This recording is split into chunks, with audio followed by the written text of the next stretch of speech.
Bismillahirrahmanirrahim. Assalamualaikum warahmatullahi wabarakatuh.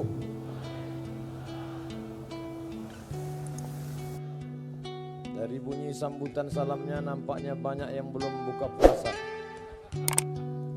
Insyaallah kita semua dimuliakan Allah Subhanahu wa taala. Bersyukur kepada Allah dengan ucapan Alhamdulillahi Rabbil Alamin. Berselawat kepada Rasulullah dengan mengucapkan Allahumma salli ala Sayyidina Muhammad wa ala ali Sayyidina Muhammad. Saya datang ke Jakarta, sampai di Jakarta melihat kali. Di sebelah kanan saya Pak Usman Sabta, lebih ganteng yang asli. Selama ini melihat di TV saja. Jumpa pula dengan Caimin, selama ini kita lihat balihonya saja.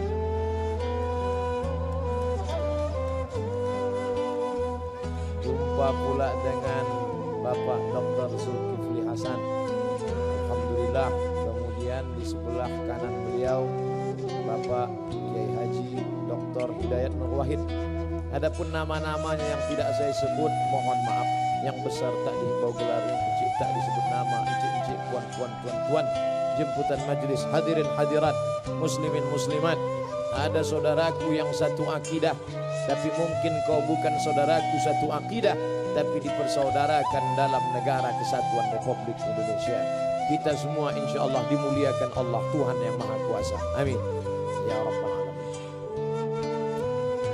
Saya melihat selama ini seolah-olah anggota MPR, anggota DPR, para politikus, politisi itu sepertinya mereka cakar-cakar, berkelahi. Tapi ternyata begitu bertemu langsung tadi, Masya Allah, tidak lagi terlihat berasal dari partai yang mana, dari golongan yang mana, semuanya seperti bersaudara karena kita dipersatukan oleh merah putih. Di sebelah kanan saya tadi ada Dr. Hidayat Nur Wahid. Di sebelah kiri ada saudara saya Bapak Masinton Pasari. Padahal jauh sekali bedanya. Yang satu dari Sumatera Utara, Batak, yang satu dari Jawa, Pulau Jawa. Mereka bisa tersenyum bersama, berfoto bersama. Padahal banyak sekali orang yang dari Pulau Jawa dengan Batak tidak bisa disatukan. Karena mereka merasa saya tidak bisa berteman dengan dia, Pak Ustadz. Kalau saya berteman dengan dia jatuh derajat saya. Masa dari emas langsung jadi tulang. Tapi hari ini semuanya terbantahkan. Kemudian pula ketika sampai tadi kebetulan bersama saya didampingi oleh Bapak John Erizal. Beliau DPR RI dari Riau. Begitu sampai tadi apa kata beliau, Ustadz Somad, ini adalah kantor Ustadz. Masya Allah, belum pernah saya kemari tiba-tiba ke Jakarta dapat kantor. Saya tidak tanya apa maksudnya, karena kalau saya tanya nampak betul bodoh kita kan. Masa kita Ustadz viral nanya-nanya. Jadi saya ngangguk-ngangguk aja, macam-macam tahu aja. Rupanya makna tadi diulang lagi oleh Pak Dr. Zulkifli Hasan. Makna kantor kita itu Majelis Permusyawaratan Rakyat, ini milik rakyat Indonesia. Itu ternyata maknanya. Ustadz Somad di antara seluruh parlemen di dunia ini rasanya di Indonesia ini yang paling bebas terbuka. Coba Ustadz lihat, siapapun bisa masuk. Masya Allah, luar biasa. Artinya apa? Bahwa tahun lalu juga semua bebas datang kemari hari ulang tahun MPR. Tahun lalu Ustadz Somad yang datang kemari Habib Syekh dengan nasyidnya, dengan sholawatnya. Dan tahun lalu ketika Habib Syekh di sini yang menyanyikan lagu kebangsaan Indonesia Raya dipimpin oleh Habib Syekh sendiri. Masih lancar, masih ingat. Untung saya tidak disuruh tadi. Masih ingat Ustaz? Masih. Makanya ketika beberapa bulan yang lalu saya difitnah anti kebinekaan, anti NKRI. Alhamdulillah saya tidak memviralkan, sehari setelah itu viral ketika saya menyanyikan lagu Indonesia Raya, menggerek bendera, memasangkan bendera di dinding sekolah tertinggal di kampung pedalaman di Provinsi Riau. Maka orang-orang yang memfitnah ini sesungguhnya mereka tidak punya paket 2 giga. Tonton itu banyak-banyak YouTube. Bagaimana kami menyanyikan lagu Indonesia Raya sampai ke pedalaman. Bagaimana hebatnya negeri ini. Bagaimana orang yang di dalam sana tidak dapat melihat internet. Tapi kita sampaikan, ini negeri kita. Ini bendera sudah lapuk, harus diganti. Kalian harus menyanyikan lagu kebangsaan. Karena sekarang kita bukan lagi krisis kelaparan. Karena sudah kenyang. Tapi krisis cinta tanah air. Alhamdulillah malam ini kita dipersatukan semuanya. Ketika berteriak Allahu Akbar, lalu kemudian berteriak merdeka, saat itu dalam satu hembusan nafas kita bercerita tentang agama dan kebangsaan. Orang yang berteriak Allahu Akbar, dia bukan anti nasionalisme, dan orang yang berteriak merdeka, dia bukan anti agama. Sekarang bertemu 2 fobia, satu fobia nasionalisme, yang satu fobia agama. Duanya saling penuh kecurigaan dan ketakutan. Kalau ada orang yang berteriak Allahu Akbar, jangan-jangan ini anti Indonesia. Ketika ada orang berteriak merdeka, jangan-jangan ini anti Islam. Maka sesungguhnya dalam teriakan Bung Tomo terdapat 2 kalimat itu. Dalam satu teriakan dia berkata Allahu Akbar, dalam teriakan itu juga dia berkata merdeka. Merdeka tidak menafikan Allahu Akbar, dan Allahu Akbar tidak menafikan merdeka. Ini agak serius sedikit. Bapak Ibu yang dimuliakan Allah Subhanahu wa taala. Oleh sebab itu, ketika sampai di sini, kita tidak lagi melihat warna partai, kita tidak lagi melihat nomor dan golongan. Yang kita lihat adalah kepentingan besar di depan. Bagaimana Indonesia menjadi bangsa yang besar, sebagaimana dicita-citakan oleh founding father, pendiri negeri ini. Mereka dulu ingin bermimpi, makanya mereka tidak punya cita-cita buat mobil, mereka tidak cita-cita buat sepeda motor, mereka langsung buat pesawat. Kenapa begitu? Karena saya merasakan sendiri bagaimana sulitnya berceramah dari pulau ke pulau, dari kampung ke kampung. Kalau untuk mengikuti jadwal haruslah kita penerbangan reguler, harus transit di Jakarta. Maka pendiri negeri ini dulu tahu, ini negeri kepulauan Indonesia. Nesia pulau, Indo, India, Hindu, Indonesia.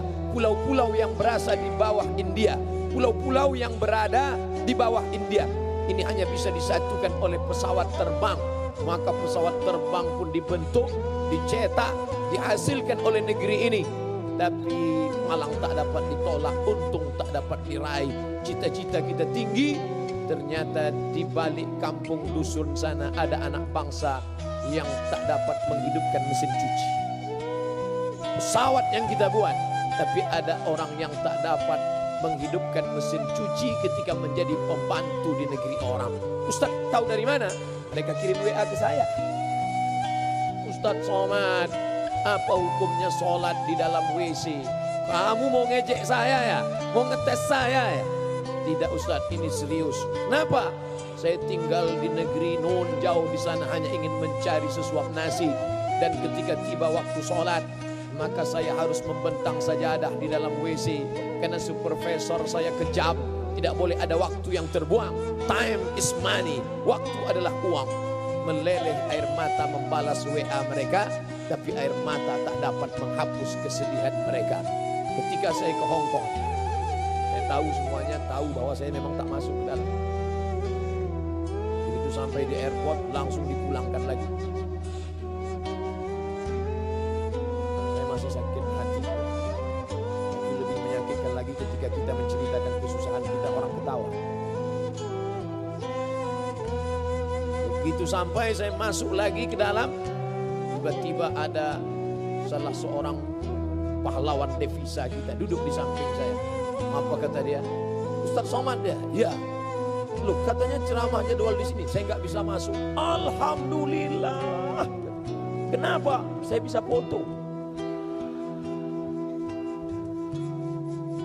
Dia ceritakan dalam perjalanan itu bagaimana suka dukanya mencari nafkah. Tolonglah Ustadz, negeri kita gemah ripah loh jenawi, untayan zamrud katulistiwa, tongkat dan batu jadi tanaman. Loh, kok persis seperti bunyi ceramah saya? Saya selalu nonton YouTube Ustadz. Saya mulai khawatir, jangan-jangan dia belum nikah. Rupanya suami saya menunggu di rumah Ustadz, menjaga anak-anak. Saya harus mencari nafkah di tempat yang jauh. Apa maknanya? Negeri kita yang besar dengan segenap potensi alam sumber daya manusianya, maka memerlukan ke depan. Kalau kita berkelahi, tercabik-cabik, terombang-ambing, dipukul ombak, dihempas gelombang, apa yang dapat kita lakukan di masa akan datang? Oleh sebab itu merupakan kehormatan yang luar biasa. Saya diundang di hadapan para pimpinan MPR, para anggota legislatif, di hadapan masyarakat, di hadapan saudara seakidah, sebangsa setanah air. Maka ini kebahagiaan yang luar biasa. Tidak disetting, tidak dibuat-buat, tidak direncanakan. Setiap datang tuduhan bertubi-tubi, 2 hari setelah itu pasti Allah Ta'ala menggantinya dengan ganti yang luar biasa. Dulu saya dituduh anti NKRI, sehari setelah itu langsung diundang oleh Mabes TNI. Viral. Saya dituduh tidak termasuk dalam 200 ustadz yang direkomendasi. Sehari setelah itu langsung diundang oleh Hakim Agung. Padahal saya tidak pernah minta undang, diam-diam saya SMS WA, tidak ada. Begitu juga dengan ini. Terjadi penolakan tausiah saya di suatu tempat, tidak boleh disebut namanya, menjaga kode etik jurnalistik. Lalu kemudian saya diundang hari ini. Dan saya memang menunggu momen foto-foto dengan pimpinan MPR ini. Cuman saya nggak minta. Saya nggak minta apa foto Pak. Nah, tentu kita jaga image kan. Makanya begitu tadi mereka mengatakan foto Pak Ustadz, dalam hati saya, ini yang kita tunggu-tunggu. Masya Allah, luar biasa. Aku tak pernah mencari engkau tak pernah mencari aku. Allah yang mempertemukan kita. Oleh sebab itu maka kebahagiaan yang luar biasa malam ini. Di mana-mana saya tausiah 60 menit sesuai yang tertulis di botol 600 ml. Sengaja tulisannya dilepas biar saya tidak melihat, dan disediakan 2 gelas. Masya Allah. Dan ada bisik-bisik dari TV One, memang beda. Malam ini kita direkam dan akan disiarkan siaran tunda. Ustadz harus bicara 75 menit. Lama juga ini dalam hati saya. Sengaja saya sampaikan dari awal supaya nanti kalau Bapak Ibu melihat kenapa Ustadz ini tidak berhenti, maklum karena belum habis 75 menit. Bapak Ibu yang dimuliakan Allah Subhanahu wa taala.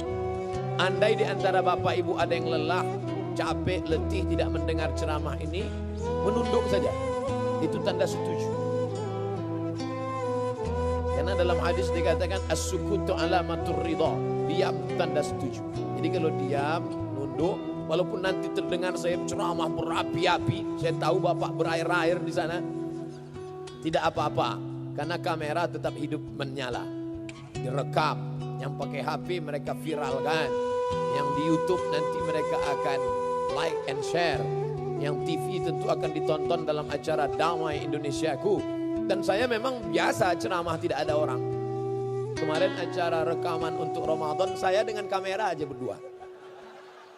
Pasang jamaah yang dimuliakan Allah di depan masjid, acara maraton, banyak yang lari-lari itu bingung, ini Ustadz udah mulai error nih kata dia.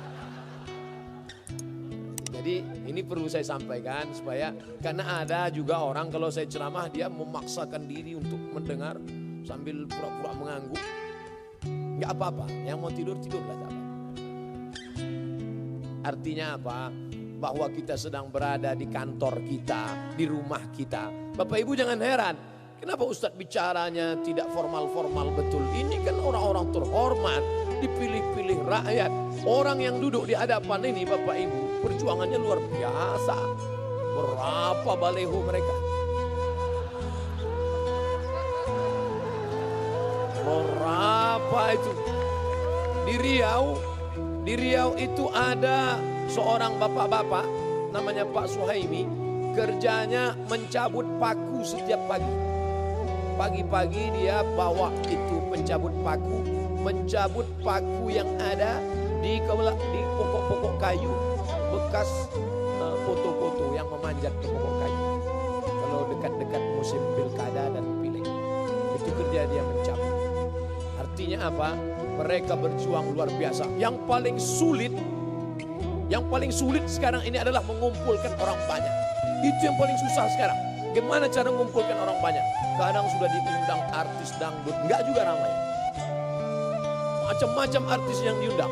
Ada artis yang tinggi 170 dipakai baju 100 cm. Ditarik ke atas terbuka ke bawah, diturunkan bawah terbuka di atas. Ada pakaiannya sopan, bajunya panjang, roknya panjang, resleting belum dipasang. Macam-macam. Ustaz kok tahu? Lihat juga dikit. Nah, jadi yang paling susah itu mengumpulkan orang banyak. Payah mengumpulkan orang banyak itu sekarang. Macam-macam. Kadang sembako sudah dikumpulkan, enggak juga datang. Kain sarung. Ustaz kok tahu? Saya berapa kali dapat kain sarung. Tidak saya pakai sholat. Kenapa? Tertulis di ujung, coblos nomor. Bapak Ibu yang dimuliakan Allah. Tapi Masya Allah, ini bisa datang. Kenapa bisa ramai orang? Karena dia merasa ini rumah dia. Dan saya pun tidak merasa ceramah formal-formal. Betul, kalau ceramah formal, lihatlah bagaimana Zainuddin K. Haji Zainuddin MZ ceramah. Tidak begini. Semuanya diatur. Tangan harus wajah. Dari mulai salam. Assalamualaikum warahmatullahi wabarakatuh. Gitu. Kalau saya tadi tidak, macam ngobrol aja. Santai aja. Macam udah kenal lama aja. Dalam hati bapak-bapak yang so akrab aja Ustaz. Bapak Ibu yang dimuliakan Allah. Artinya apa? Karena mereka memang tidak menunjukkan kehebatan mereka. Polanya orang-orang luar biasa. Doktor. Doktor itu apa artinya? PhD, doktor filosofi. S1, S2, S3. Luar biasa. Saya sampai sekarang masih S2. LCMA. LC itu titel S1 dari Al-Azhar Kairo. MA itu S2 dari Maroko. Kenapa Ustaz ceritakan? Banyak orang menganggap saya nggak sekolah. Maka perlu saya ceritakan. Sombong Ustaz? Enggak, saya tidak sombong. Hanya saja ada orang-orang yang perlu kita ceritakan tentang diri kita. Aku tahu, aku ceritakan tentang diriku. Kawan tidak merubah menjadi lebih sayang dan musuh tidak akan berubah menjadi cinta. Aku tahu ketika aku ceritakan diriku bukan untuk merubah kawan lebih sayang, bukan untuk merubah musuh menjadi cinta. Aku hanya ingin menceritakan bahwa inilah aku. Laisal fata man yaqulu kana abi. Orang yang jantan, gentleman tidak berkata bapakku, moyangku, tapi yang berkata ha anadha, inilah aku. Sombong Ustaz? Tidak. At-takabbur lil mutakabbir sedekah. Sombong kepada orang yang sombong itu sedekah. Wah, kalau gitu Ustadz ngomongnya sombong sekali, tersinggung saya. Jangan tersinggung. Mendengar ceramah saya jangan tersinggung. Karena di beberapa tempat ada yang tersinggung dengar ceramah saya, 2 hari setelah itu meninggal. Saya bukan nakut-nakuti, enggak.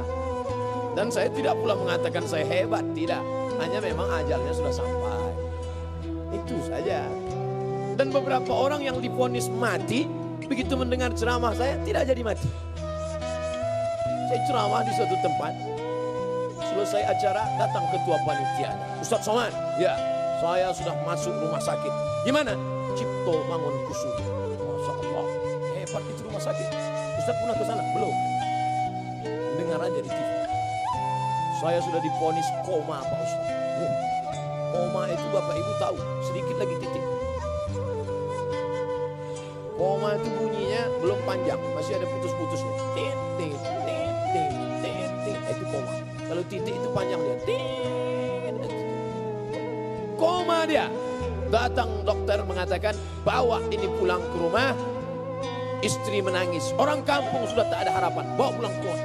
Tiba-tiba sebelum dicopot itu alat-alat di ruang ICU itu, Tiba-tiba dia tersadar, terbangun dan terduduk dari kursi itu. Sadar dia sehat. Dokter heran. Dokter nanya, "Bapak kok tiba-tiba sehat? Apa yang Bapak lihat dalam koma itu?" Apa kata dia? "Saat saya koma itu, tiba-tiba ada seseorang datang dan bertanya kepada saya, 'Kapan tablik akbar?'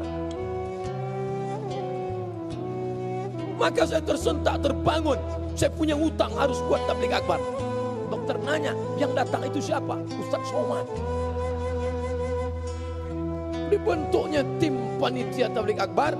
Selesai acara, saya percaya nggak percaya, saya datangi dia. "Apa betul Bapak mengalami begini-begini?" "Betul Pak Ustadz." "Jadi yang datang waktu koma itu memang betul-betul saya?" "Memang Ustadz. Bukan yang lain, bukan yang lain." Lama saya berpikir, padahal saya nggak ada mendatangi dia. Kenapa saya bisa datang saat dia koma? Lalu saya tanya dia perlahan-lahan, "Bapak sebelum tidur dengar ceramah siapa?" "Ceramah Ustadz." "Pagi kalau mau berangkat tempat kerja dengar ceramah saya?" "Ceramah Ustadz." "Sampai di tempat kerja kalau ada waktu luang dengar ceramah saya?" "Ceramah Ustadz." Baru saya paham, rupanya saat kita koma mau sakratul maut, apa yang selalu kita dengar, apa yang selalu kita lihat, apa yang selalu kita pikirkan, itulah yang akan datang ketika kita sedang koma. Makanya hati-hati yang selalu nonton sinetron Korea. Kira-kira siapa yang datang waktu koma itu? Hati-hati yang hobi Bollywood. Kalau yang senang artis yang selalu solawat yang cantik itu nggak apa-apa, karena masih solawat isinya. Kalau ada bapak yang senang itu nanti waktu koma nyanyi.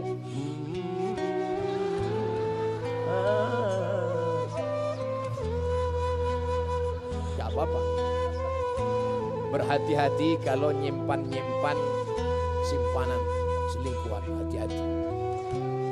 So pandai-pandai menyimpan bangkai, akhirnya tercium juga. Kapan? Waktu koma itu.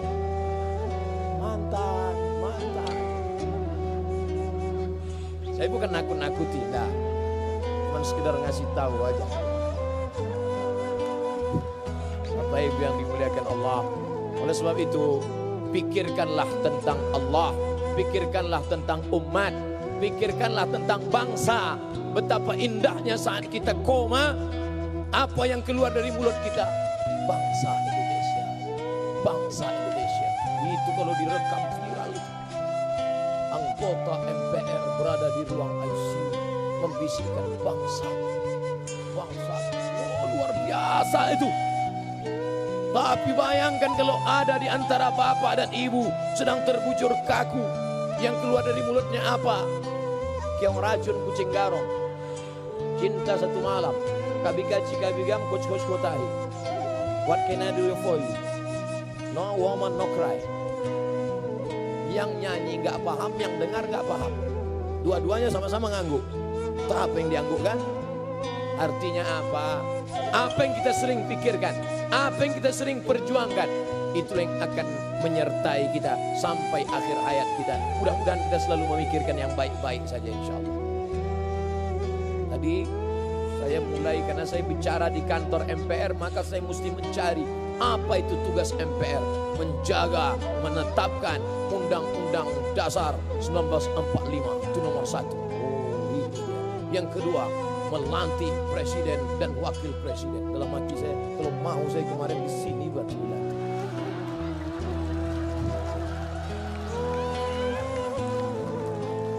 Banyak orang khawatir kalau saya ceramah. Kalau saya pergi ceramah, dihadang, gak boleh datang. Untuk apa? Menghadang saya itu untuk apa? Saya tidak mau. Untuk apa? Ketika saya berkata, perjuangkanlah ini dengan tanda tanganmu. Perjuangkan kebaikan dengan kekuasaan. Disangka orang saya mau mengiklankan diri saya. Enggak mas. Saya enggak mau. Saya hanya ingin menjelaskan kepada umat bahwa kalau kau ingin berbuat sesuai dengan apa yang kau bisa. Kalau engkau bisa sebagai guru TK, ya kau didik anak-anak di sana. Jangan sepelekan guru TK. Kenapa Ustaz tahu guru TK itu hebat? Saya diundang ke TK dan tidak ada satu anak TK mau mendengar. Berikut ini kami panggil Al-Mukarram Haji Abdul Somad LCMA, Ustadz yang sedang kondang saat ini, kata gurunya. Anak-anak itu tidak ada satupun yang mendengar. Saya pun naik ke atas, Assalamualaikum warahmatullah. Satu pun gak ada yang menjawab. Bingung saya. Situlah baru saya tahu guru TK itu luar biasa. Akhirnya saya merasa rendah, tidak ada apa-apanya. Akhirnya saya panggil, Ibu kepala TK, bisa bantu saya? Pucat saya. Bisa Pak Ustadz. Akhirnya ibu itu kecil maju. Apa kata si ibu? Anak-anak tenang ya. Semua diam. Baru saya sadar, hai Abdul Somad, kau tak ada apa-apa. Artinya apa? Jangan kau katakan pisau silet itu tidak tajam, karena dia tidak bisa memotong batang kelapa. Dan jangan kau katakan kampak itu tumpul, karena dia tidak bisa mencukur kumis. Semuanya ada porsinya masing-masing. Kami nggak nangkap Pak Ustadz, makanya minum. Orang kalau kurang cairan, dehidrasi payah dengan ceramah.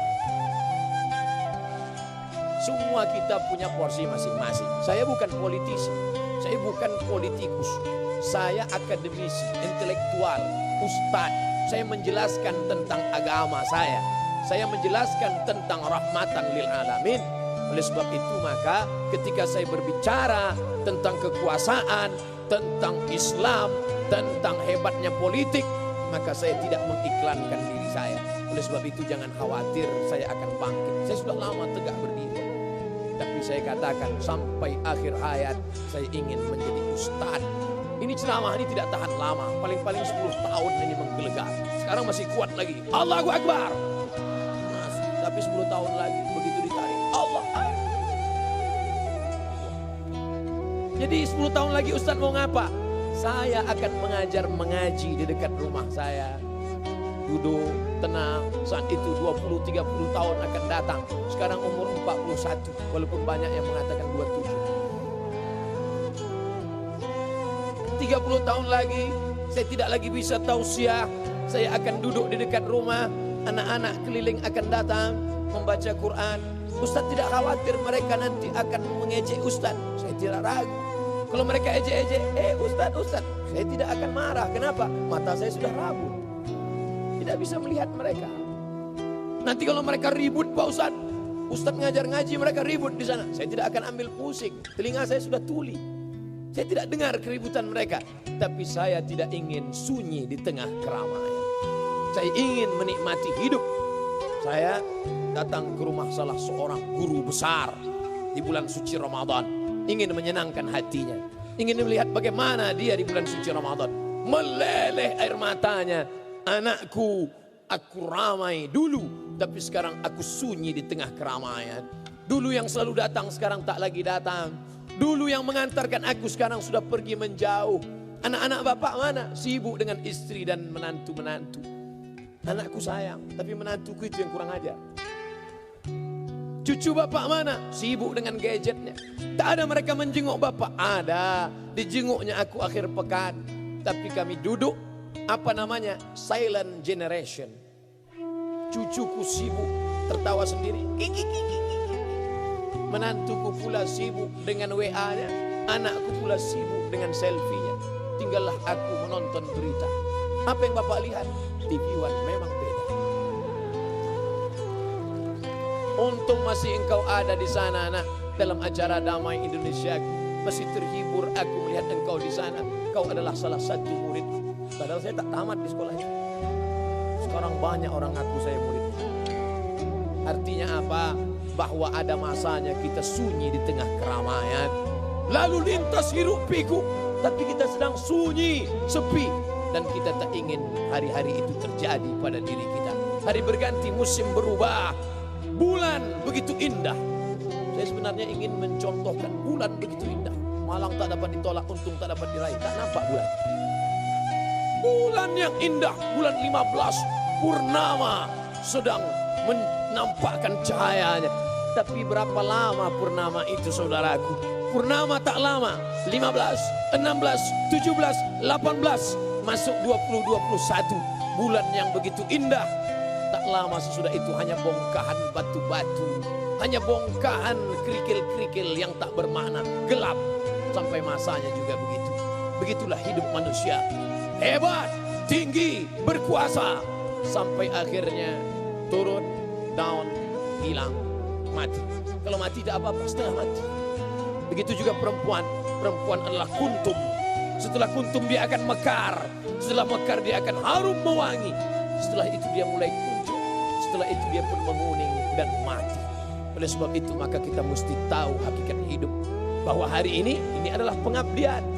Semua yang berada di atas pentas ini akan turun ke bawah. Di sana ada tanah. Dan ini adalah pentas dari atas. Dari dalam tanah naik ke atas tanah. Dengan lampu yang berkilau. Dengan balehu-balehu yang... Apa gambar saya tak ada? Rupanya ada. Ada. Kenapa khawatir? Jangan takut, jangan cemas. Saya bisa mengatakan itu karena saya sudah pastikan memang ada di belakang. Masya Allah, tabarakallah. Tapi sampai masanya semua yang berdiri di pentas ini akan turun. Protokol pertama membuka. Setelah itu dia berhenti. Protokol yang pertama membuka. Setelah itu dia turun ke bawah. Setelah itu naik ananda kita, qori kita. Masya Allah. Setelah itu tak lama dia pun turun ke bawah. Setelah itu Bapak Ketua naik ke atas dengan pantunnya. Dengan tepuk tangan yang nampaknya terlalu dipaksakan. Lalu kemudian mereka pun turun ke bawah. Sampai masanya Ustadz Abdul Somad. Dengan limit waktu yang sudah ditetapkan. Abdul Somad hanya 75 menit. Lebih daripada itu awas. Begitulah agaknya ajal sudah ditetapkan Allah. 75 menit lebih dari itu. Habis.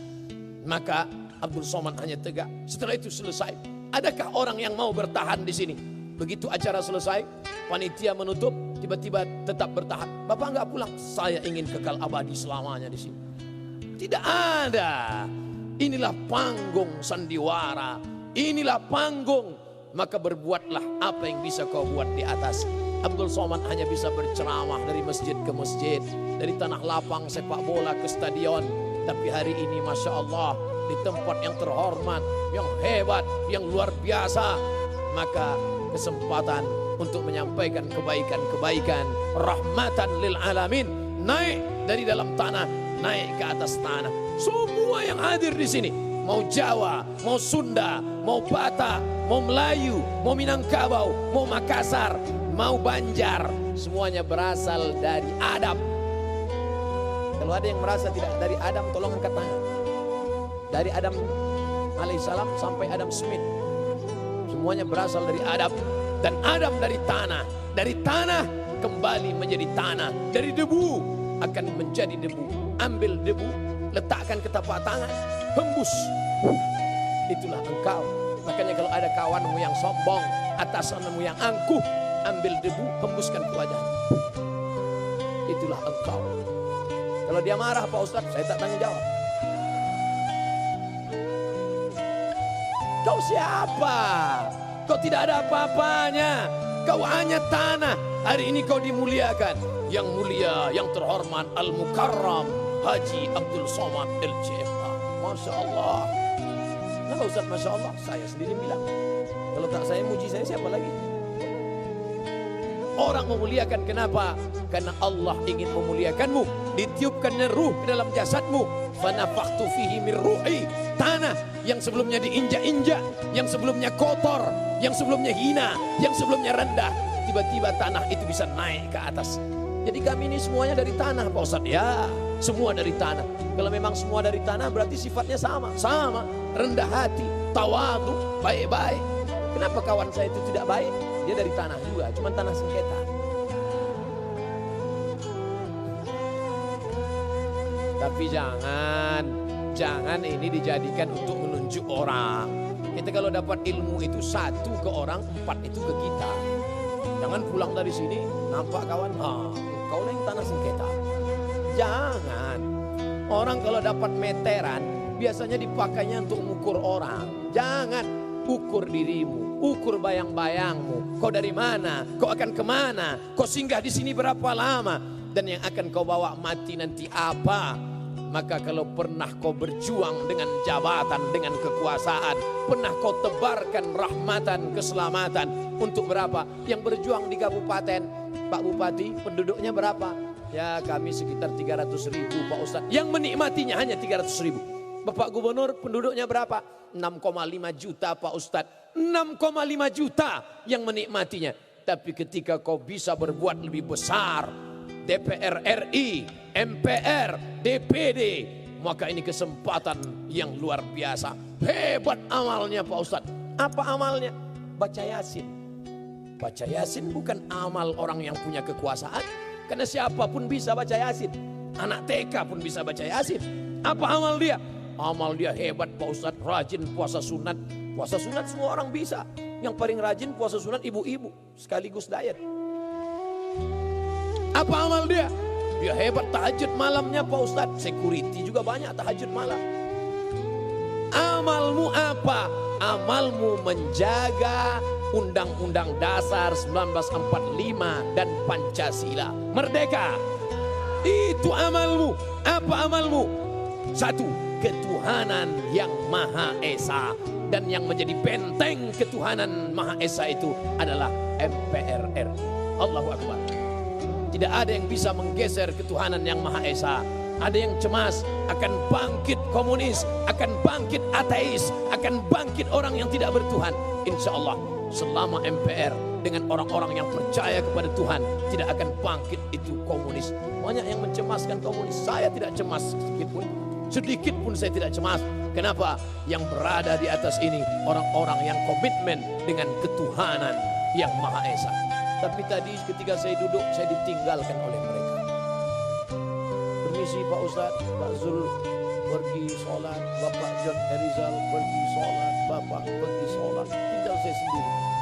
Tapi di situ baru saya paham indahnya kebinekaan. Pak Mangindaan tidak pergi. Dia duduk bersama saya. Artinya apa? Pada saatnya kau mungkin berkata, saudaraku yang seakidah saja, saudaraku yang sama satu masjid saja. Tidak. Saatnya kau bertemu, saatnya kau akan merasakan ada saudaramu yang bukan satu keyakinan, tapi dia satu kebangsaan. Dia akan menjadi sahabat pada saat sahabat melaksanakan kewajiban agamanya. Ada orang yang sangat benci. Saya benci sama dia Pak Ustaz. Saya satu kantor sama dia, tapi saya tak suka sama dia. Berapi-api dia mengucapkan kebenciannya. Tapi sampai suatu hari dia tersenyum. Siapa? Itu teman saya. Loh, dulu kamu katanya benci. Kemarin waktu Idul Fitri, dia yang menggantikan SIM saya. Kenapa? Karena dia hari rayanya 25 Desember. Beda. Perbedaan membuat kita beraneka ragam. Siapa yang mengajarkan ini? Nabi Muhammad sallallahu alaihi wasallam. Jangan bayangkan Nabi Muhammad itu tinggal di kota Madinah hanya bersama Muslim saja. Tidak. Di sana ada Yahudi Bani Nadir, ada Yahudi Bani Quraisyah, ada Yahudi Bani Qainuqa, ada Yahudi Khaybar. Lalu ketika Sayyidina Ali mengambil upah menimba air, dilaporkan ke Nabi, ya Rasulullah, Ali menantumu mengambil upah menimba air di rumah Yahudi, itu kan non Muslim, itu kan tidak seagama. Nabi membiarkannya. Kenapa? Karena bekerja kepada beda agama, mencari nafkah, tidak ada hubungan dengan ritual ibadah. Yang tidak boleh adalah ibadah. Wala ana abidum ma'abattum wala antum abiduna ma'abud lakum dinukum waliyadin. Ustadz Somad itu katanya benci kepada beda agama.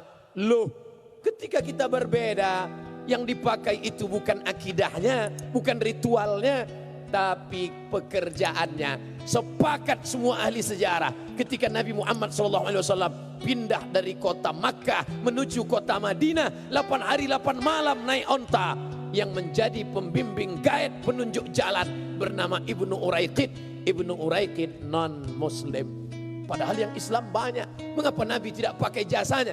Nabi ingin menunjukkan profesionalisme kerja. Kalau masalah profesionalisme kerja, pakailah dia. Ketika untuk memasang lampu, ketika untuk memakaikan ini TV kita, layar monitor kita, tentang suara, tentang sound system, tentang pentas, profesionalisme kerja. Tapi ketika sudah terkait dalam masalah ibadah, masalah ritual, maka saya tidak bisa masuk ke sana. Bukan berarti saya tidak sayang, bukan saya tidak bersaudara. Ini mesti kita fahami dengan baik. Nabi Muhammad SAW, Allah tidak mengatakan rahmatan lil muslimin, tidak. Rahmatan lil mu'minin, bukan.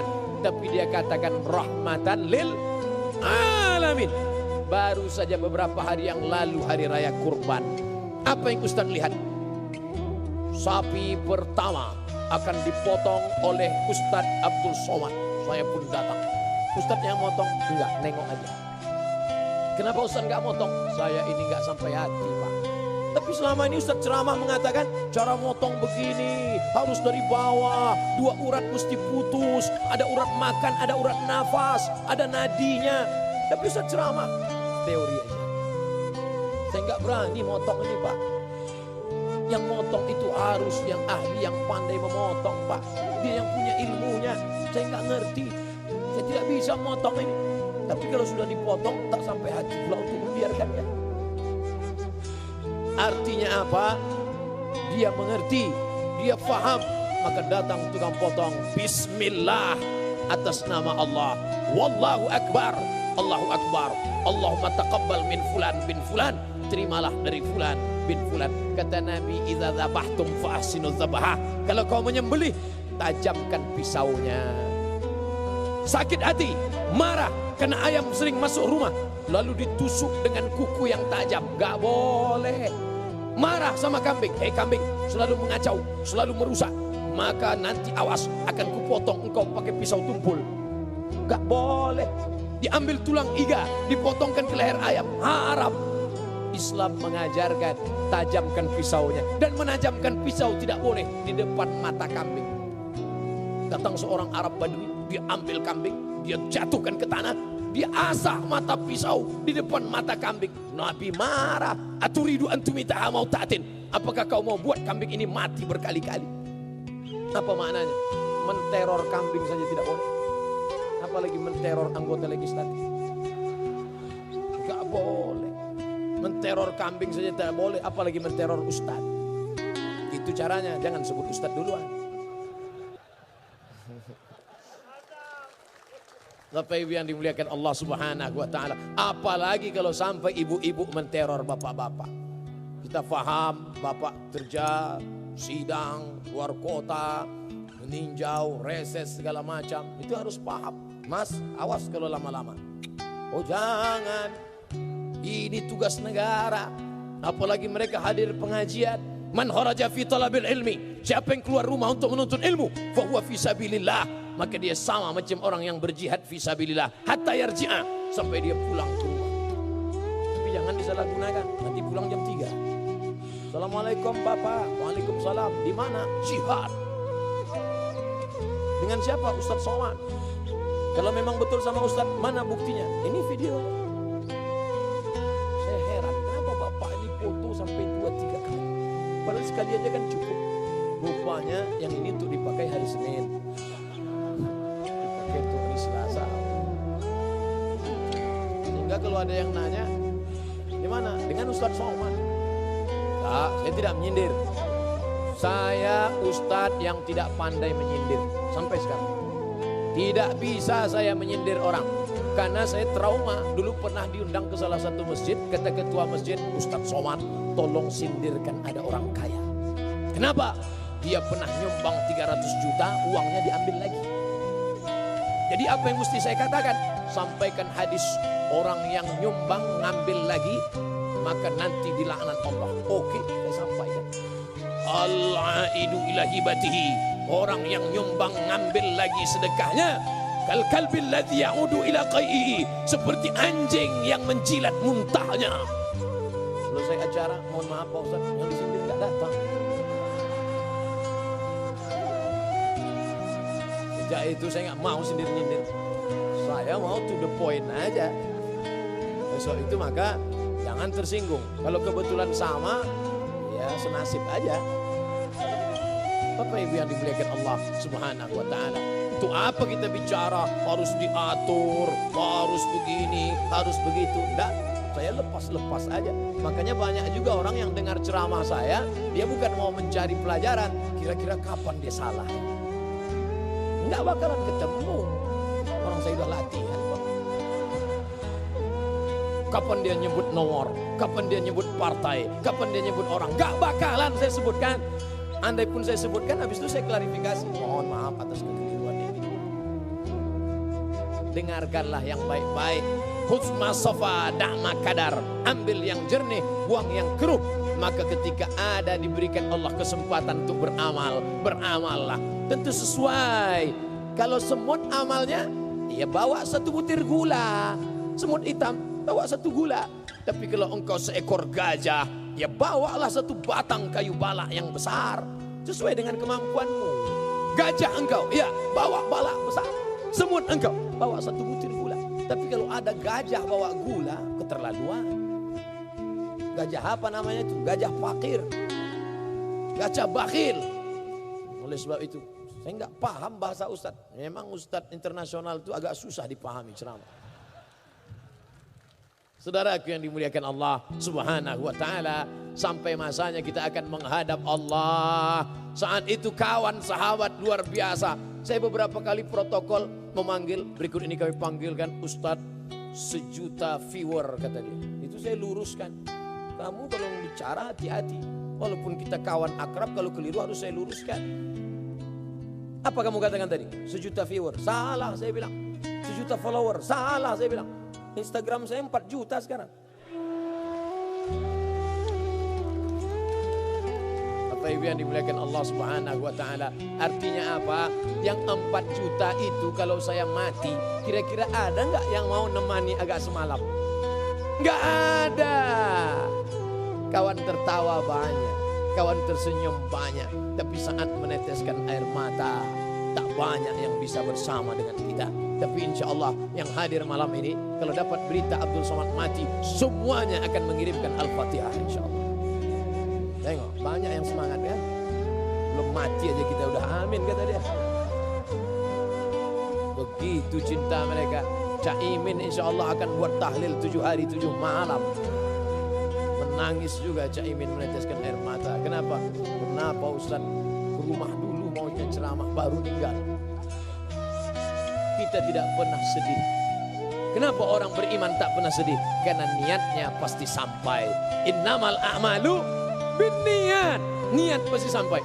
Makanya siapa yang niat tahajud malam ini, ternyata bangunnya pas azan subuh, dia dapat pahala tahajud. Makanya sebelum tidur malam niat tahajud.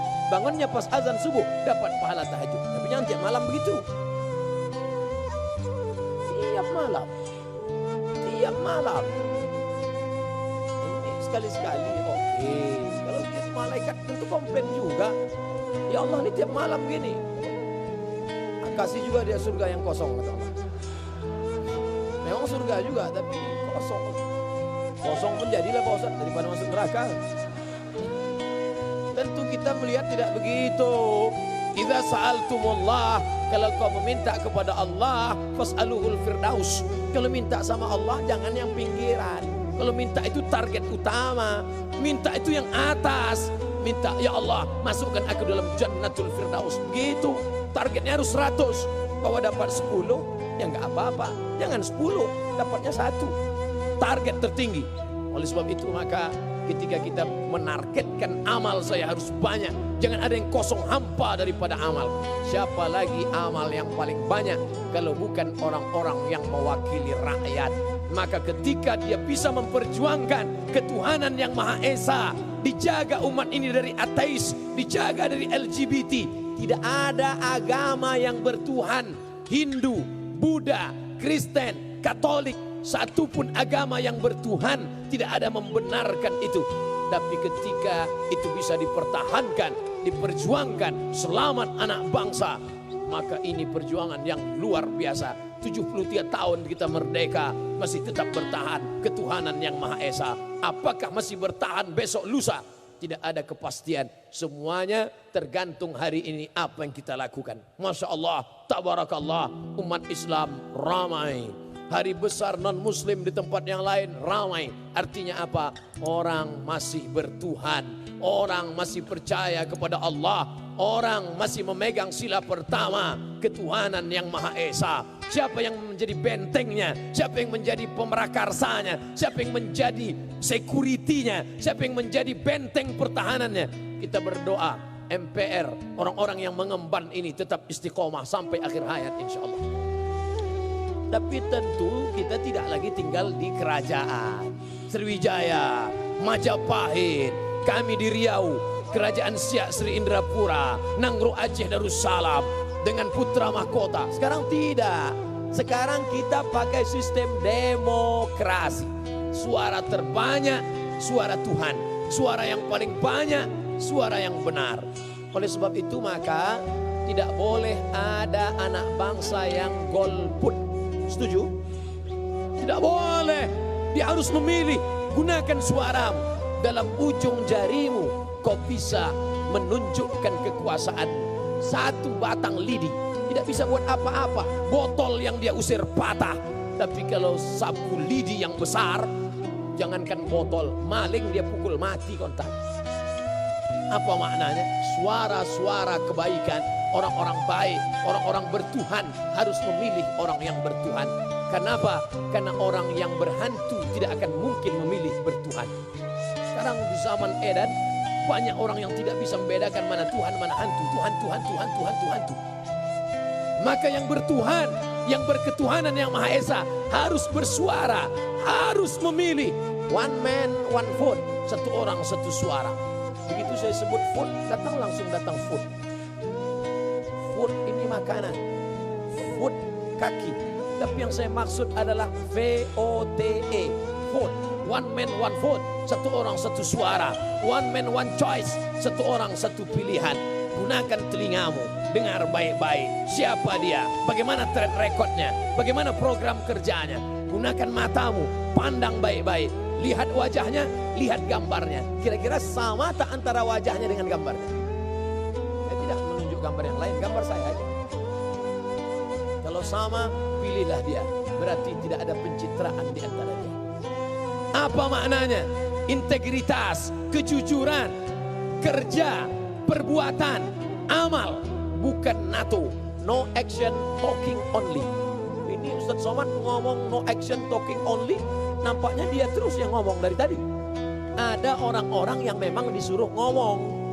Siapa contohnya? Guru, dosen, ustadz, khotib. Maka khotib jangan sampai dikatakan no action, talking only. Nanti dia naik ke atas, nggak ngomong, ya nggak ada khutbah Jumat. Tapi ada orang yang nggak boleh ngomong. Dia tidak boleh ngomong, dia harus kerja. Siapa itu? Tukang. Tukang nggak boleh ngomong. Kalau ada tukang di rumah ibu nggak boleh ngajak dia bicara, ngobrol. Itu batu nggak jalan-jalan. Maka penggunaan kata ini harus pada tempatnya. Nah, parlemen. Parlemen diambil dari kata parler. Parler artinya bicara. Orang Prancis menyebut parler. Saya tidak bisa bicara Prancis. Saya bisanya bicara Inggris dan Arab. Je ne parle pas français, parle anglais, arabe. Parle artinya bicara. Parlemen, orang yang dipilih untuk bicara. Makanya jangan heran kalau orang yang di hadapan kita ini selalu bicara. Karena kita memilih mereka untuk bicara tentang kesusahan kita, tentang keresahan kita, tentang kegelisahan kita melihat anak bangsa. Siapa yang bicara? Mereka lah yang berbicara tentang itu. Memang beberapa kali kita dikirimkan foto tentang anggota parlemen yang tertidur. Tapi tidak ada di antara mereka yang lain-lain. Mereka bicara. Kenapa? Karena mereka memang kita pilih untuk menyalurkan segala aspirasi kita. Kerak saatnya semua akan ditanya. Inna sam'a pendengaran, wal basar penglihatan, wal fuad hati dan pikiran. Kullu ulaika kana anhu mas'ula. Semua akan disoal, semua akan ditanya, semua akan dituntut di hadapan Allah Subhanahu wa taala. Pilihlah orang yang bertuhan. Pilihlah orang yang memperjuangkan ketuhanan yang Maha Esa. Pilihlah orang yang menebarkan kedamaian. Pilihlah orang yang menyemangati kita dengan musyawarah. Pilihlah orang yang menebarkan keadilan bagi seluruh Indonesia. Bukan orang yang memporak-porandakan, yang menyusahkan, yang menyuburkan radikal, yang menyebabkan terorisme, yang menghancurkan persatuan dan kesatuan. Hari ini kita bisa bersama dalam bingkai merah putih. Kita bersama dalam kesatuan. Kita bersama dalam ulang tahun MPR RI. Apa maknanya? Kita ambil kebaikan-kebaikan, kita tebarkan keberkahan keselamatan. Maka insya Allah Kita sebagai mayoritas, sebagai orang yang banyak, sebagai orang yang dituakan, ada manusia ini yang ditinggikan seranting, didulukan selangkah, batangnya tempat bersandar, daunnya tempat bernaung. Kalau berjalan, didulukan dia selangkah. Kalau ke atas, ditinggikan dia seranting. Kalau batang pokok kayu, dijadikan dia tempat bersandar. Kalau akarnya, dijadikan dia tempat bersila. Daunnya dijadikan tempat bernaung. Itulah pokok yang bermanfaat. Makanya dalam Islam diajarkan, kalau ada orang yang memotong pokok kayu yang bermanfaat, man qata'a sidratan, siapa yang memotong sebatang pohon sidir kau potong, sebatang pohon sidir kau potong, sawwaballahu ra'sahu finnar, disungkurkan kepalamu dalam api neraka jahanam. Sebatang pohon sidir kau potong, sebatang saja. Bayangkan ada orang yang akan bernaung di bawah. Islam mengajarkan tanamlah, tanamlah. Betapa ketika pesawat akan landing ke bawah, kita lihat hijau, Masya Allah. Tapi di beberapa tempat kita lihat kuning, terbakar, asap naik ke atas, terganggu orang banyak. Sebatang pohon kau potong, disungkurkan kepalamu dalam neraka. Bagaimana dengan berhektar-hektar, beratus hektar, kau sudah menyebabkan kerusakan paru-paru, kau sudah menyebabkan binatang mati. Bahkan ular sawah yang semestinya memakan makanan tikus, memakan makanan yang bisa dia makan. Tapi sekarang apa yang terjadi? Orang yang sedang manen sawit pun dimakannya. Saking kan dia sudah kehilangan makanan. Harimau sudah naik ke jalan raya karena rumah mereka dihancurkan. Maka oleh sebab itu, ini kebersamaan untuk menjaga keutuhan, untuk menjaga keselamatan. Jangan ada lagi kerusakan. Zuharal fasadu fil barri, kelihatan kerusakan di lautan, di daratan. Bima kasabat aidin nas, akibat dari perbuatan manusia. Saudaraku yang dimuliakan Allah Subhanahu wa taala, pada kesempatan yang baik, pada kesempatan yang mulia, hari ulang tahun. Apa manfaat dari ulang tahun? Ada jamaah umurnya 80 tahun. Dia menikah umur 30 tahun. Kalau begitu ulang tahun pernikahan yang ke-50. Dia minta yang ceramah, Ustadz Somad tolong ceramah hari pernikahan emas. Emas itu apa Pak Haji? Emas itu karena saya sudah nikah 50 tahun. Dengan ibu? Iya. Ini istri Pak Haji? Iya. Yang keberapa Pak? Yang pertama dan terakhir. Masya Allah. Kenapa mesti saya yang ceramah? Pokoknya saya nazar Ustadz yang ceramah. Saya pun ceramahlah hari ulang tahun pernikahan yang ke-50. Usianya 80. Lama saya berpikir, untuk apa dia buat ulang tahun pernikahan? Apakah setelah ulang tahun pernikahan itu yang 80 bisa berubah jadi 18? Tidak. Dia tetap top, tua, ompong, peot. Yang tersinggung. Tidak ada yang berubah. Lalu apa manfaat dari ulang tahun itu? Ternyata fisiknya tidak berubah, tapi semangatnya kembali. Anak-anaknya datang, cucunya datang. Agaknya, kalau boleh saya menebak-nebak, itu juga yang diinginkan dari malam ini. Ulang tahun yang ke-73. Maka dengan ini bangkit semangat baru. Yang selama ini kehilangan semangat, didoakan. Malam ini kita akan berdoa kepada Allah. Malam ini kita akan bermunajat. Doa orang banyak. Karena kita tidak tahu entah dari doa mulut yang mana. Tak tahu entah dari mulut yang mana doa itu dikabulkan Allah. Makanya saya setiap pergi kemanapun selalu mohon doa. Doakan saya Kiai, doakan saya Habib, doakan saya Tuan Guru. Kenapa? Karena tidak tahu dari lidah yang mana. Bukan karena doa kita. Walaupun nanti saya yang memimpin doa. Tapi sesungguhnya doa itu diaminkan oleh malaikat. Diterima oleh Allah. Karena kebersamaan kita. Itulah mengapa jangan tinggalkan doa berjamaah. La yajtami' malaun, sekelompok orang berkumpul, fayad'u ba'dhum, berdoa satu orang, wa yu'minuhum sa'iruhum, diaminkan yang lain. Illa ajabahum Allah, Allah mengabulkan doa mereka. Kemarin jamaah haji mau pergi ke Makkah. Mereka tanya saya, Ustaz Somad, Ustaz mau titip apa? Doa. Cuma doa aja Ustaz, ya. Ceret kuning enggak? Udah banyak di rumah. Tempat celak Pak Ustaz? Saya enggak pakai celak. Batu cincin Pak Ustaz, setiap daerah ngasih batu. Udah banyak betul. Jadi apa? Doa saja. Doa apa yang Ustaz mintakan? Satu saja. Matikan Ustaz Somad dalam husnul khotimah. Oh kalau itu ringan Pak Ustaz. Begitu juga dengan jamaah. Jamaah yang ramai ini. Bapak-bapak, pemimpin yang adil. Ibu-ibu membesarkan anak soleh-solehah. Adik-adik yang menghafal Al-Quran. Saya tak minta doa banyak. Satu saja. matikan Ustadz Somad dalam husnul khatimah. Jangan sekarang. Kita masih banyak program lagi. Kalau bisa setelah pilpres lah baru mati.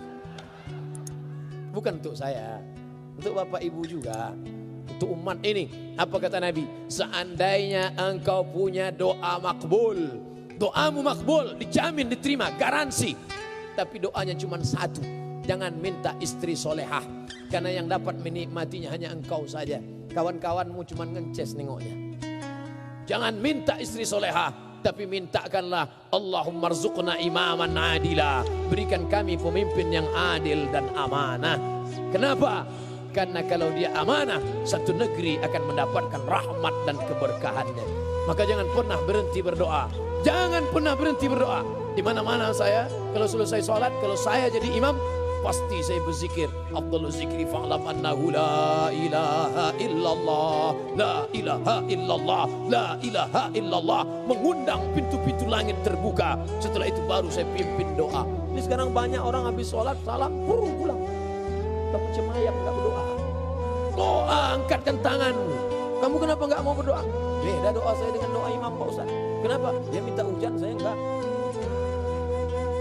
Kenapa gitu? Ya imam kebetulan nanam sawit, maka minta hujan. Makmumnya jual es krim. Tentu kita sebagai imam doanya yang umum-umum saja. Yang umum. Doa yang umum. Saya kalau mimpin doa enggak panjang-panjang, 10 aja. Allahumma inna nas'aluka salamatan fid din, selamat dalam keyakinan, wa afiatan fil jasad, badan sehat, wa ziyadatan fil ilmi, ilmu nambah, wa barakatan fil rizki, ilmu nambah, bukan istri. Wa barakatan fil rizki, berkah rezeki, wa taubatan qablal maut, taubat sebelum mati, wa rahmatan indal maut, rahmat ketika mati, wa maghfiratan ba'dal maut, dapat ampunan sesudah mati. Allahumma hawwin alaina fi sakaratil maut, dapatkan ringan waktu sakratul maut, wan najata minan nar, selamat dari api neraka, wal afwa indal hisab, dimaafkan ketika amal dihisab. Rabbana atina, selesai. Karena saya pernah juga ada acara, kebetulan yang baca doa diundang dari Jakarta. Saya lihat setengah jam dia berdoa. Pertama jamaah semangat semua, lama-lama turun gua. Udah Pak Imam udah gak tahan lagi. Nabi kalau berdoa tangannya ke atas. Gini Nabi kalau doa. Ini ada orang sekarang berdoa tangan di paha. Orang kalau berdoa tangannya di paha, itu artinya terserah Allah mau ngasih enggak pun enggak apa-apa lah. Ya enggak bisa gitu. Kita doa itu harus yakin. Dan doa enggak boleh dikapling. Ini ada orang doa kapling. Orang Arab jahiliyah, orang Arab Quraisy, orang Arab waktu itu di zaman Nabi, dia doanya Arab Badui ini. Dia doa, Allahumma arhamni wa Muhammadan wa la tarham ma'ana ahadan. Ya Allah rahmati aku dan Muhammad, yang lain jangan. Enggak bisa. Makanya jangan berdoa, ya Allah rahmatilah kami, hanya komisi kami dan partai kami saja. Enggak bisa. Walaupun kita berbeda, tapi kita minta menebarkan segala doa. Bahkan ikan-ikan memintakan ampun. Hattal hutu fil bahri, ikan-ikan yang di lautan memintakan ampun pada orang yang mengajak kebaikan. Wal namlatu fi juhriha, semut-semut di dalam sarang memintakan ampun kepada orang yang berbuat baik.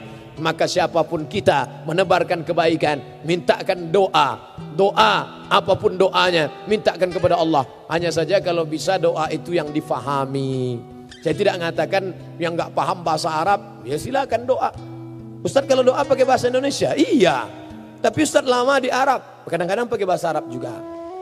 Lama Ustadz di Arab. Di Mesir 4 tahun, di Maroko 2 tahun. Tapi itu tidak untuk dibanggakan. Karena ada juga orang, saya nih 6 tahun di Arab. Datang jamaah, onta lebih lama lagi Ustadz. Kita di sana itu belajar bahasanya, difahami maknanya, supaya kalau baca Quran ngerti. Tapi yang belum paham baca Quran bukan berarti nggak ada pahalanya. Ustaz, saya baca Quran, katanya kalau nggak paham nggak ada pahalanya. Loh, dengar aja dapat pahala. Wa idza quri'al Quran, kalau ada orang baca Quran, fastami'u lahu, dengar baik-baik. Wa ansitu, diam, la'allakum turhamun. Dengar aja dapat pahala. Kamu baca Quran? Iya, tapi saya nggak tahu artinya Pak Ustaz. Dengar aja dapat pahala, apalagi baca. Oh kalau gitu saya berhenti baca lah, dengar aja kalau gitu. Itu mundur.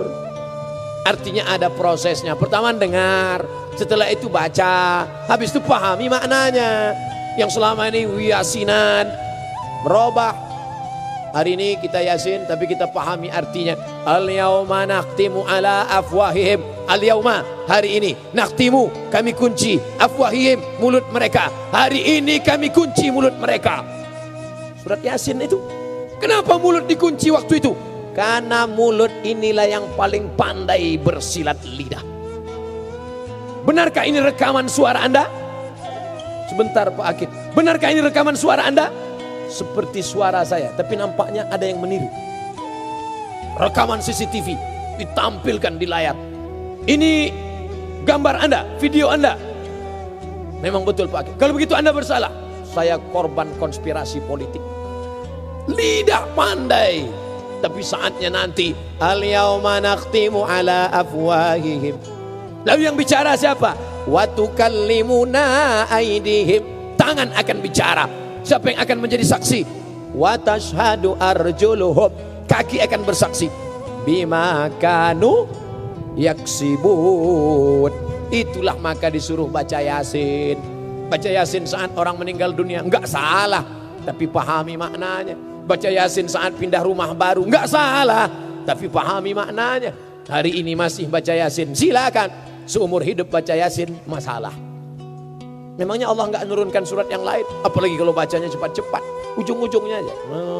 Turja'un, fayakun. Oleh sebab itu Al-Quran diturunkan Allah banyak, kita ambil pelajaran. Setelah itu berdoa. Wa kana Anas ibnu Malik, Anas bin Malik, idza khatamal Quran, kalau dia sudah mengkhatamkan Al-Quran, jama'a ahlahu wa auladahu, dikumpulkannya anaknya, dikumpulkannya istrinya bersama keluarga. Wada'a, dan dia berdoa. Itulah dalil doa bersama-sama. Maka silakan doa bersama. Saya Pak Ustadz gak mau doa bersama. Nanti setelah doa bersama kamu doa sendirian lagi. Karena antara doa kamu dengan doa saya kan beda. Kalau saya doanya minta anak soleh karena sudah menikah.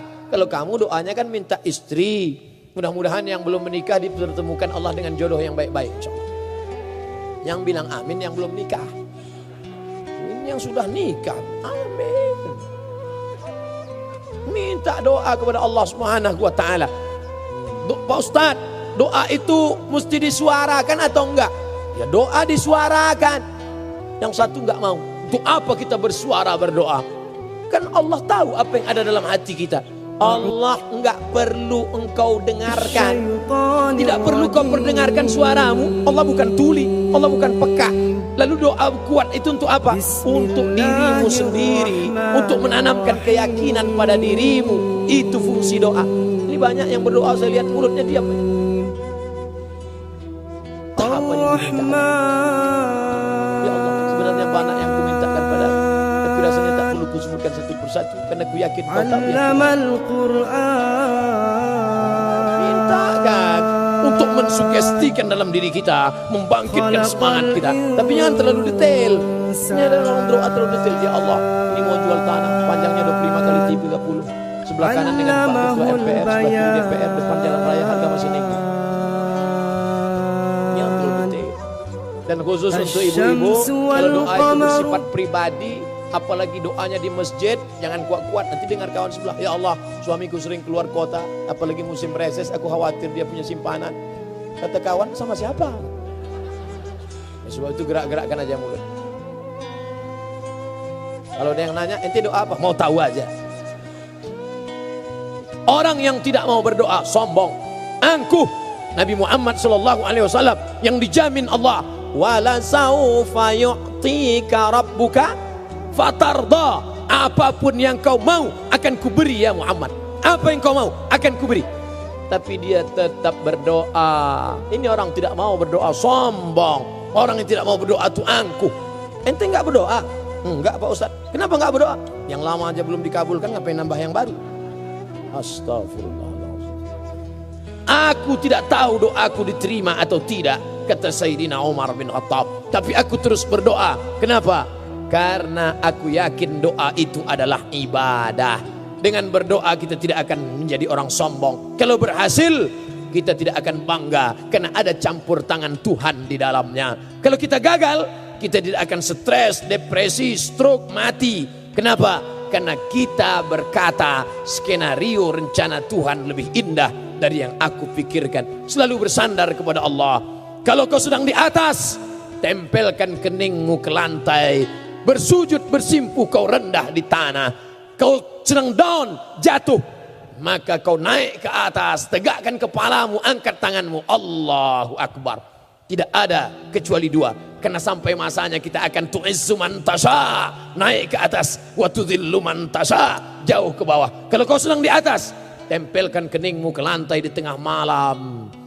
Kenapa mesti ke lantai Pak Ustadz? Bentuk menempelkan kening ke lantai, menunjukkan kehadapan Allah. Aku hina, aku rendah, aku tidak ada apa-apa. Ini yang berani megang kening saya ini cuma 2 orang. Satu anak saya, kedua tukang pangkas. Itu cuma yang berani. Oh ada satu lagi, kemarin waktu mau buat paspor, tukang pas foto. Kanan Pak, kiri dikit, kurang ke belakang, lama-lama ke depan dia. Tapi ketika sholat, kau tempelkan kening ini ke lantai. 7 ujung, 7 anggota sujud mesti menempel. 2 ujung kaki, 2 lutut, 2 tapak tangan, 1 kening. Mentang-mentang kau pejabat negara, mentang-mentang kau pimpinan, kau tidak mau menempelkan ke lengan. Allahu Akbar, ditempelkan ke tiang. Tidak sah sujudmu. Kalau sujudmu tidak sah, maka tidak sah sholatmu. Kalau sholatmu tidak sah, maka agamamu yang kau yakini Islam tidak diterima di hadapan Tuhan, di hadapan Allah Subhanahu wa ta'ala. Oleh sebab itu maka ini menampilkan tentang, dan kita berdoa kepada Allah dengan penuh, ud'u rabbakum tadarruan, rendahkan hatimu, rayu dia meminta. Allahumma inna nas'aluka salamatan fid din wa afiyatan fil jasad.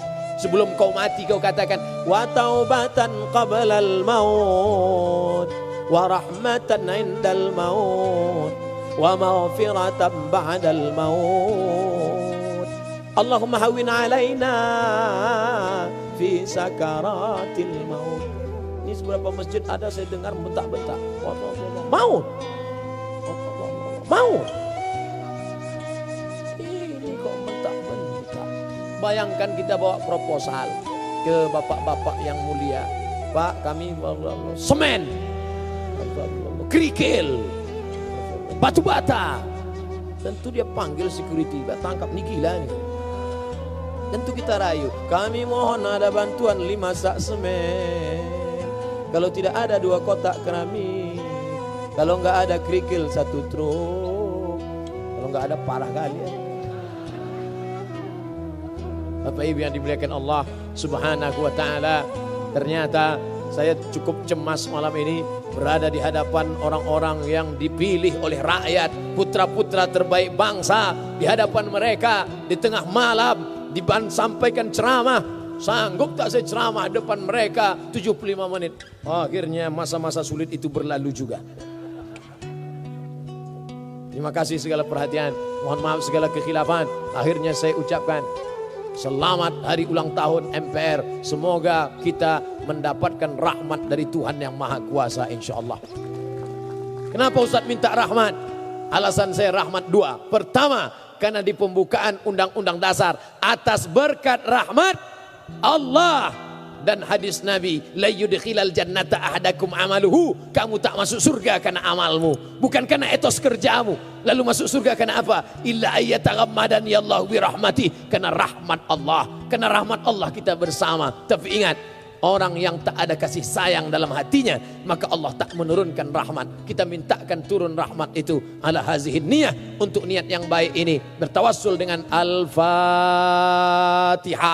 A'udzu billahi minasy syaithanir rajim.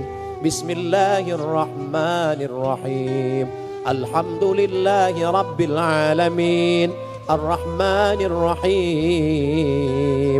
Malik Yaumiddin, Iyyaka na'budu wa iyyaka nasta'in, Ihdinas siratal mustaqim, Siratal ladzina an'amta 'alaihim, ghairil maghdubi 'alaihim waladdallin. Amin. Allahumma anzilir rahmata wassalamata wal barakata ala hadhil jamaah. Turunkan keselamatan, kerahmatan, keberkahan kepada seluruh jamaah yang hadir malam ini ya Allah. Wa ala hadzal baladil azim, kepada negeri yang agung dan mulia ini ya Allah. Allahumma ja'al baladan aminan mutmainnan, jadikan negeri ini negeri yang aman, tentram. Ya'tiha rizquha min kulli makan, terbuka pintu rezeki dari berbagai penjuru. Allahumma in kana rizquna fis sama'i fa anzilhu, kalau rezeki kami masih tergantung di langit, turunkan ya Allah. Wa in kana fil ardi fa akhrijhu, kalau masih tertanam di dalam tanah, keluarkan ya Allah untuk kesejahteraan rakyat bangsa umat kami ya Allah. Wa in kana mu'siran fayasirhu, kalau rezeki kami sulit, mudahkan ya Allah. Wa in kana ba'idan faqarribhu, kalau sulit, kalau jauh, maka dekatkanlah ya Allah. Rabbana taqabbal minna, terima segala amal kebaikan kami. Wa tammim taqsirana, sempurnakan segala kekurangan kami. Allahumma dafa'ana al-ghala wal waba wal fahsya wal riba wal zina wal munkar. Selamatkan negeri ini dari malapetaka, bencana, riba, zina, narkoba, LGBT, perbuatan keji dan mungkar ya Allah. Allahumma a'inna, tolong kami, ala dzikrika, supaya hati kami ini selalu mengingatmu, wa syukrika, selalu bersyukur padamu, wa husna ibadatik, selalu beribadah dengan ibadah yang terbaik untuk kami bawa bekal menghadapmu ya Allah. Allahumma rzuqnal istiqamata ala syariatil gharra wa tariqatil bayda, berikan kami istiqamah dalam kebenaran ya Allah. Allahumma arinal haqqa haqqa warzuqna ittiba'ah, tunjukkan pada kami bahwa yang benar itu adalah benar, dan tunjukkan kami kekuatan, beri kami kekuatan untuk mengikutinya. Wa arinal batila batila, tunjukkan pada kami yang batil itu salah, tunjukkan pada kami yang salah itu keliru, hitam itu bengkok, dan berikan kami kekuatan untuk menjauhinya ya Allah. Allahumma aslih syababana, anak-anak muda kami, luruskan akidah, keyakinan, kebenaran bagi mereka sehingga tampak mana yang hak, yang batil ya Allah. Allahumma la tada' lana zamban illa ghafartah, keluar kami dari majlis ini dalam keadaan bersih dari silap, salah dan dosa. Wala dainan illa qadaitah, lunaskan hutang, segala hutang piutang kami dengan semangat bekerja sehingga kami bisa menjadi orang yang terlepas dari riba. Wala aziban illa zawajtah, yang lajang, yang gadis ingin berumah tangga, temukan dengan jodoh yang baik-baik ya Allah. Wala raghiban illa anjabta, yang ingin punya anak, berikan anak yang saleh dan salihah. Min huffazil Quran wal hafizat, menjadi anak-anak yang penghafal Quran sehingga ketika kami mati mereka yang membisikkan ke telinga kami la ilaha illallah.